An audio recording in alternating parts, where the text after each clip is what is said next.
이 시간에는 21대 총선 화제의 당선인과 얘기를 나눠보도록 하겠습니다. 미래통합당 공천에서 탈락했습니다. 그런데 무소속으로 출마해서 강원도 강릉에서 4선고지에 오른 권성동 당선인이 나와 계십니다. 어서 오십시오. 예, 안녕하세요. 강릉 사실 제일 주목했어야 될 지역이기도 합니다. 왜냐하면 3선 의원인데 일단 무소속으로 나가셨죠.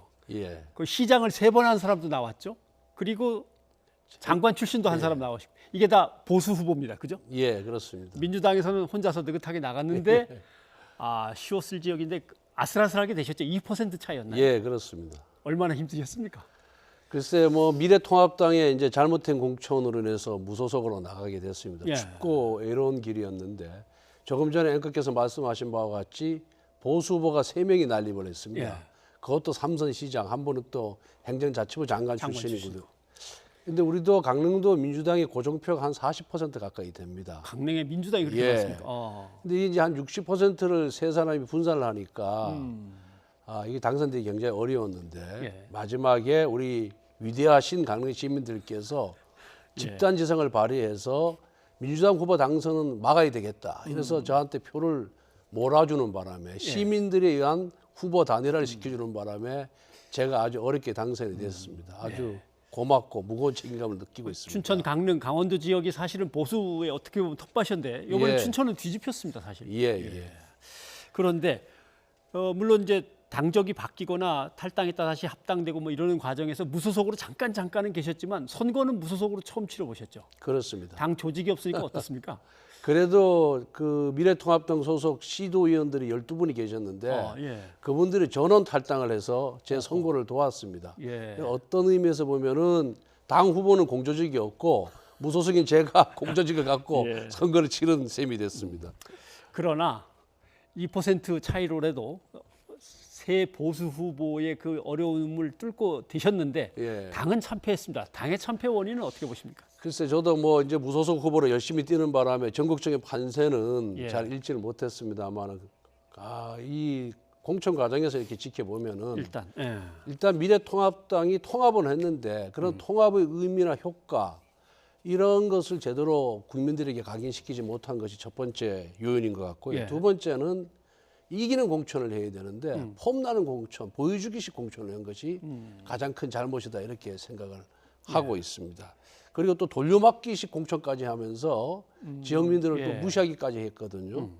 세 번째는 선거 막판에 터져 나온 각종 막말, 여기에 대한 초기 대응 실패 이런 것들이 다 복합적으로 작용해서 이번에 선거에서 대패를 했다고 생각합니다. 네. 좀 요약해서 말씀드리면은 뭐 이 보수의 의미라든가 매력을 제대로 전달하지 못한 것이죠. 네, 알겠습니다. 예. 근데 공천을 제대로 못했으면 미안해서라도 빨리 받아주면 되는데 복당에는 왜 이렇게 부정적일까요? 글쎄 아마 지금 심재철 그 원내대표로 예. 대표되는 지도부는 선거 패배에 대한 책임을 지고 물러나겠다는 생각이 강해서 그런지 그 복당 문제를 아예 거론조차 하지 않고 있고요. 예. 또 비대위는 지금 뭐 갈팡질팡하면서 아직 발족이 안 되고 있으니까 예. 의사결정의 주체가 미래통합당에 사라진 것이 아닌가 이런 생각이 듭니다. 예. 알겠습니다. 혹시 뭐 아무 연락이 없습니까? 아직까지는 뭐 전혀 연락이 없습니다. 예. 근데 어제 저녁은 또 모이셔서 뭐 비박계 의원들은 저녁하신 것 같은데. 어제 저녁에 이제 21대 국회에 진출하지 못하는 의원들 중심으로 예. 친박 모임을 만들자는 취지의 모임인데 저는 당선자 신분에서 인사드리러 갔다 온 거죠. 예. 통합당 소속이 아니라도 그냥 모일 때는 따로 모이신 게 아니고 그냥 그렇죠. 인사드리러 가셨단 예, 말씀입니까? 예. 거기서 뭐 걱정 말라고 복당 될 거라는 이런 얘기 뭐 저는 잠깐 있다가 다른 약속이 있어 나와가지고 대답을 피하시는 것 같습니다만. 예.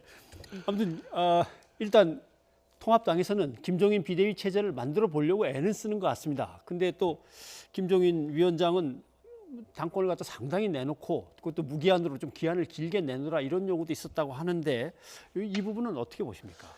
글쎄요, 그 김종인 위원장이 과거 민주당 비대위원장 맡을 때도 정권을 달라고 해서 그렇죠. 공동선대위장이면 안 만든다고. 예. 항상 그 정권을 달라고 하시는 분인데 그 의미는 아마 내가 그 당을 혁신하고 개혁하기 위해서는 어느 정도의 고난이 필요하지 않느냐 그런 의미에서 아마 정권을 달라는 그런 취지로 이해를 하면 되지 않을까 싶습니다. 예, 알겠습니다. 근데 이런 식으로 비대위 체제를 꾸리는 거에 대해서는 생각이 어떠십니까?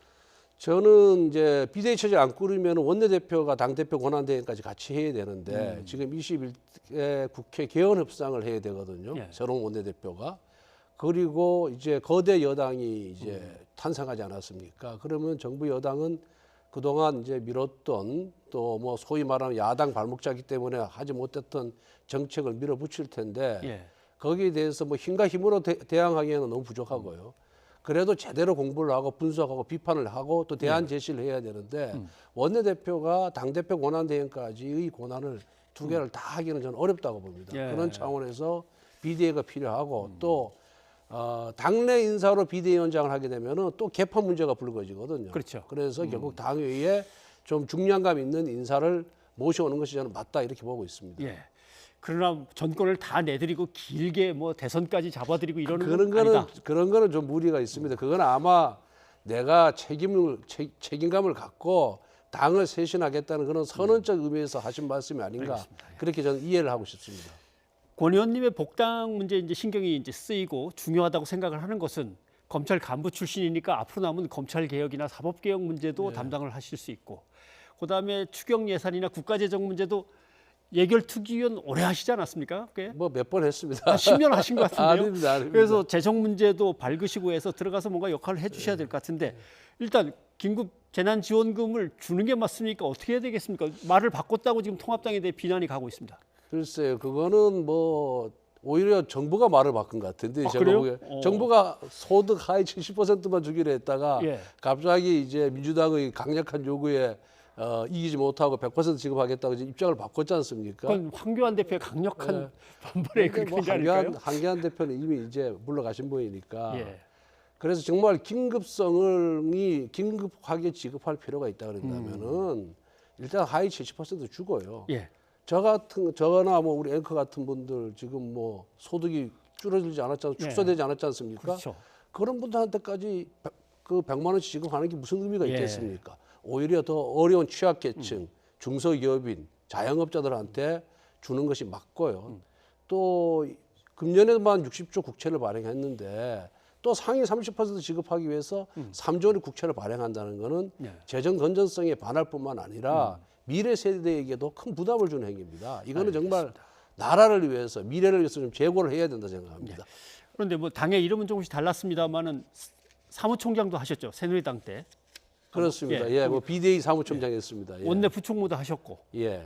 원내 부대표. 예. 그럼 이제 복당하시거나 이제 되면 원내대표 얘기가 나옵니다. 예. 직접 얘기하신 겁니까? 누가 옆에서 이렇게 분부를 뗐습니까? 아니 제가 이제 그 총선 과정에서 예. 앞으로 사선에 대해 뭘 할 거냐 묻기 때문에 뭐 원내 대표 정도 돼야 그래도 뭐 당의 지도자를 할 거 아닙니까? 그래서 원내 대표 등 당의 지도자가 돼서 한번 당을 이끌고 싶다 이런 얘기를 제가 먼저 했습니다. 예. 알겠습니다. 근데 또 이제 대표 경선이 있다면 예. 좀 불편한 말씀을 드려야 될 것 같습니다. 강원랜드 사건 얘기를 또 꺼내면서 뭐 트집을 잡거나 근데 사실 1심, 2심에서 일단 무죄가 나왔습니다만은 나름대로 채용 비리가 있다. 이렇게 또 들고 나올 수도 있는데 그 문제는 어떻게 정리가 됩니까? 그 뭐 전혀 불편한 질문이 아니고요. 그렇습니까? 예. 1, 2심 판결문 자세히 읽어보면 알겠지만 1, 2심 법원 모두가 청탁한 사실이 없다라고 이렇게 밝히고 있습니다. 예. 그런데 이 사건은 문재인 정부 하에서 검찰과 언론에서 일부 언론에서 마치 제가 청탁을 한 것처럼 그렇게 그렇게 보도가 되고 또 주장을 했습니다만은 전혀 인정이 안 된 사실이거든요. 예. 그리고 대법원에서도 1, 2심 사실심에서 이미 사실관계가 인정이 안 됐기 때문에 예. 대법원에서도 1, 2심과 동일한 결론이 나리라고 저는 확신을 하고 있습니다. 예. 20대 국회가 비능률적이었고 정말 뭐 의안의 통과율도 그렇고 여러 가지 일을 안 했다. 그런데 그 지금 뭐 무소속으로 나와 계시니까 좀 편하게 말씀해 주세요. 왜 20대 국회가 이렇게 일을 못했을까요? 아무래도 이제 우리나라가 대통령제 하에서 정권을 뺏긴 정당은 그게 뭐 미래통합당이든 민주당이든 야당일 때는 거의 다 사실은 정부 정책에 대해서 반대하는 경향이 아주 강했습니다.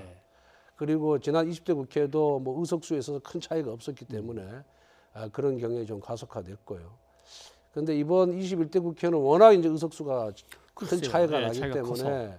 과거 같은 뭐 장애 투쟁이라든가 뭐 이런 투쟁 일변도의 야당의 태도로서는 국민의 지지를 얻기가 좀 어려울 것이다. 저는 그렇게 네. 보고 있습니다. 그래서 정부 정책, 정부 여당의 잘못된 정책에 대해서는 단호히 비판을 해야 되는 건 맞지만은 가급적이면 협상을 통해서 줄 건 주고 받을 것을 받는 그런 상생의 정치를 복원해야 되는데 이게 야당만 그런 준비를 해서는 안 되고요. 예.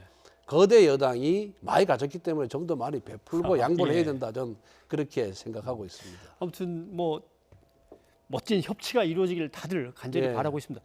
근데 정말 복당이 안 되고 안 받아준다면 뭐 홍준표 전 대표는 까짓 뭐 다 해쳐서 다시 모일까 뭐 이런 얘기도 하신 것 같은데 어떻게 하시겠습니까?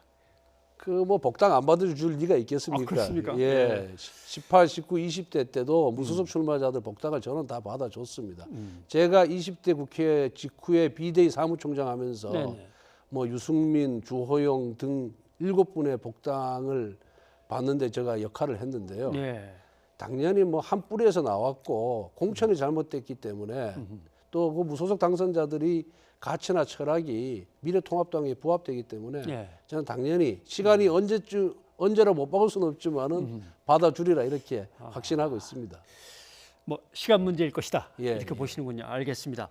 아무튼 거대 여당이 이제 탄생했기 때문에 빨리 제1야당이 자리를 잡고 건강한 보수로서의 어떤 가치도 제시하면서 멋진 협치가 이루어지길 저희가 간절히 옆에서 응원하겠습니다. 예. 오늘 이렇게 귀한 시간 내주셔서 고맙습니다. 감사합니다.